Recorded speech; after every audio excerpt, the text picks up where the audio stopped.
வங்காள விரிகுடாவில் ஏற்பட்டுள்ள குறைந்த காற்றழுத்த தாழ்வு நிலை அடுத்த 24 மணி நேரத்தில் காற்றழுத்த தாழ்வு மண்டலமாக மாறுவதற்கான வாய்ப்பு இருப்பதாக வானிலை அதிகாரிகள் தெரிவித்தனர்.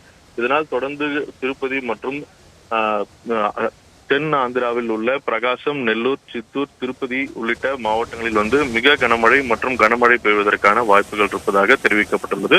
இந்நிலையில் கடந்த 2 நாட்களாக தொடர்ந்து மழை பெய்து வரக்கூடிய நிலையில் திருப்பதி மற்றும் திருமலையில் தொடர்ந்து பல்வேறு இடங்களில் ஆங்காங்கே மழைநீர் தேங்கி காணப்படுகிறது.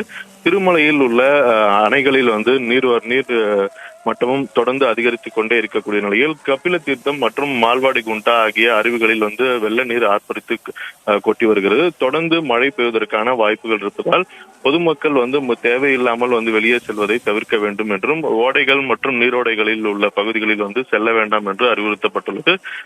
மேலும் பள்ளி மற்றும் கல்லூரிகளுக்கு இன்று விடுமுறை அளிக்கப்பட்டுள்ள நிலையில் தொடர்ந்து மழை பெய்வதற்கான வாய்ப்புகள் இருப்பதால் தேவையில்லாமல் பொதுமக்கள் வெளியே வருவதை தவிர்க்க வேண்டும் என்று மாவட்ட அதிகாரிகள் எச்சரிக்கை விடுத்துள்ளனர்.